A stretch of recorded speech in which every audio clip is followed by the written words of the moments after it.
Hello and welcome to Splotch Code. This video is part of our Scratch for Beginners series and we will create a little game called Catch the Stars.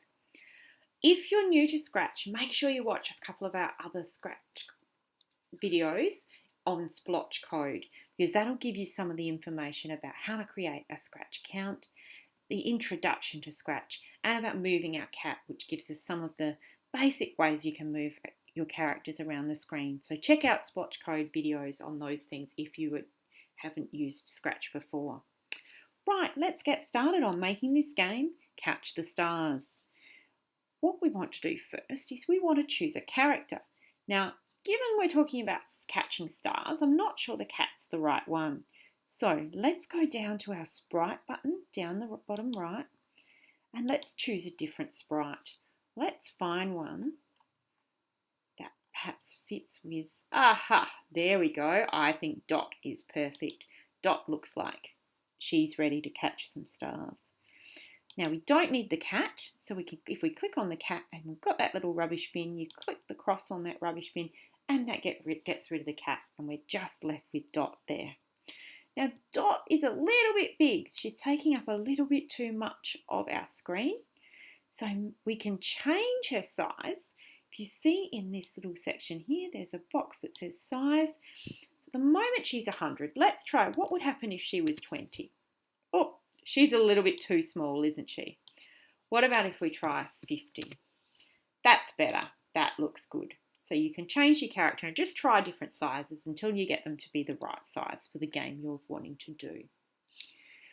Let's start now with how we're going to make our game. Now we need to start the game somehow, and we usually do that with an event, and what we will do is we'll use the event that says when the green flag is clicked, and that's this green flag up here where the command says when we click that flag our game will start. So let's bring that piece of block over, and that's the start of our game. Now what we want to do next is to get the game started, we want to put in a control where we will just wait 1 second because it just makes it a little bit smoother when the game starts if there's just a slight delay before it makes the next move. So we often put the wait 1 second command in the middle. Now we want to make Dot move, and what we want Dot to do is we want Dot to move, so when I move my mouse pointer around, that Dot will follow it. We can do that by going over to motion, and you'll see one called glide 1 second to random position. So let's take that one over, pop that there, but instead of random position, we want this to be to mouse pointer. So Dot will follow my mouse pointer. When I click the green flag, she'll follow to my mouse pointer. That's great. She's doing what we wanted to do. But she only did it once. And in our game, we want her to do it, keep going and keep following our mouse pointer as we move around. So we want to put in a command that tells it to keep doing it over and over. If we go to control, you'll find a command called forever. And so we want to put that command wrapped around the wait 1 second and glide to mouse pointer. So what our code says now is when the green flag is clicked, wait a second, then go to the mouse pointer. Then wait a second and go to the mouse pointer, and wait a second and go to the mouse pointer. Shall we have a look at what that does?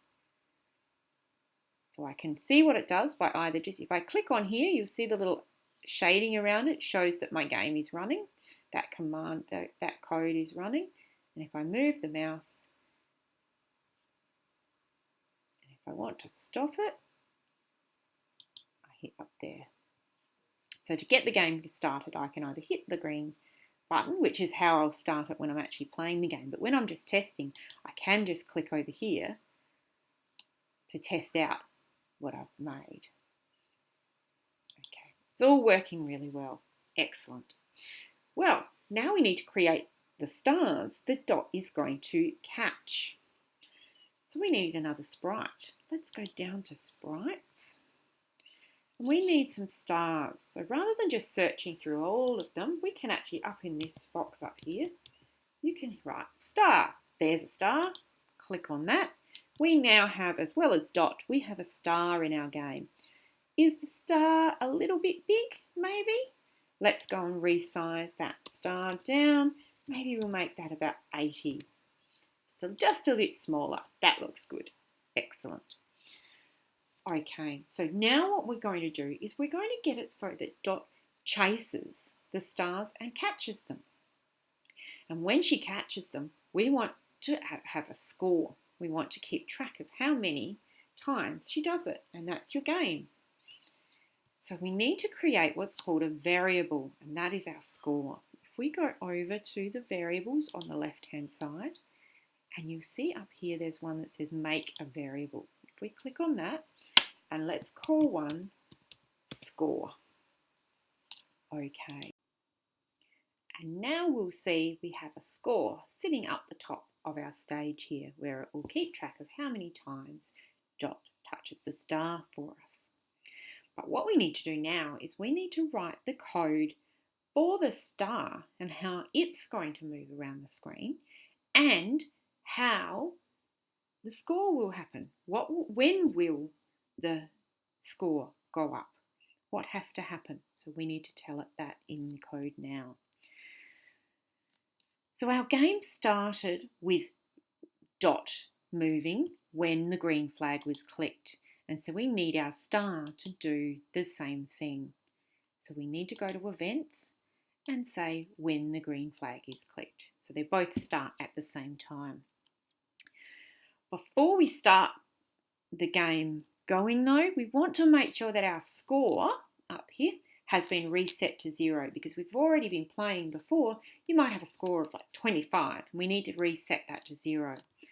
So there's a way to do that. Under variables on the left here, go here, you'll see set my variable to 0. If we bring that over, what we need to do is we need to change that my variable to be score, because we created one for score. So when the green flag is clicked, set my score to 0. What we need to do now is tell the star where to go. So that will, under motion, we want to tell the star to go to a random position to start the game. So the star will be ready to start moving then. Obviously, we're going to want to keep the star moving. So once again, we are going to need a forever loop in here. So let's put a forever loop there. And now it's time for us to tell it how to do the score. To do that, we need an if and then statement. And that's down here under controls. And you pop that inside the forever. And it says if something, then something else. And we need to tell it what these two somethings are.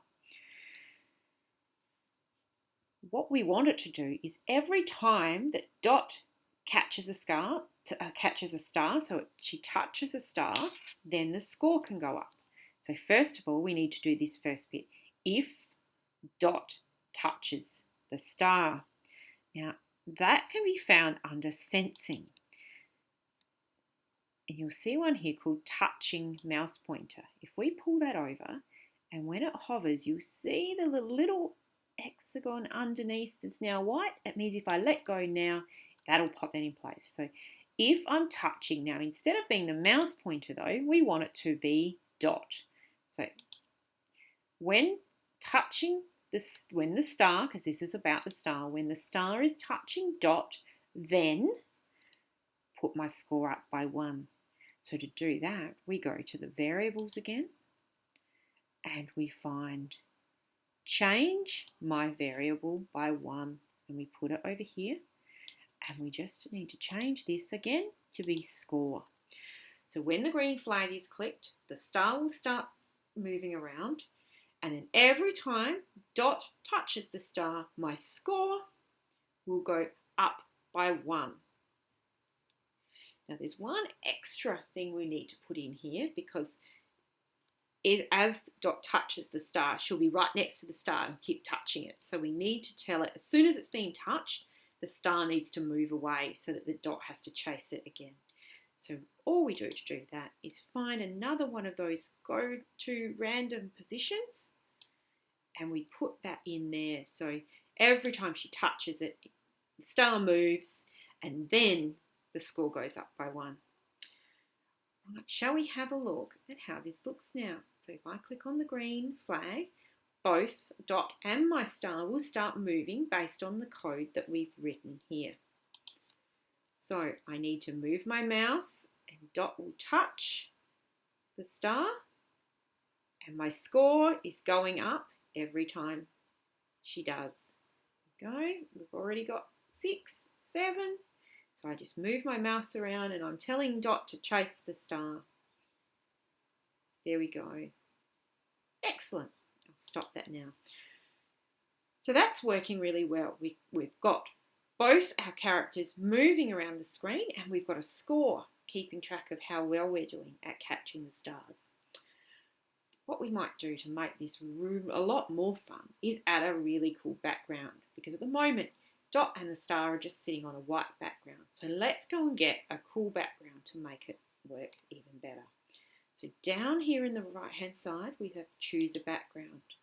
We can go in here and there are lots and lots of backgrounds for us to choose from. We want something that's a bit space-like. So I'm thinking perhaps this one. So now let's run this on the big screen. If you click that little arrow up here, it makes it do the whole screen. And let's have a look now at how this looks. Isn't that awesome? So Dot is chasing the stars on a nice big starry looking background. Here we go. And I'll stop. So well done. That's great. We've got that working.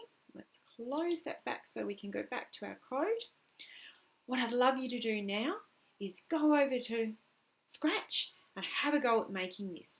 You don't have to have Dot or stars or a space background. You could choose whatever you want. You could have the cat or some other animal catching something other than stars. It's all up to you. But if you follow the code that we put in, you can have a game that works just like this. So well done and go for it and have some fun creating some really cool games in Scratch. Thanks for watching Splotch Code.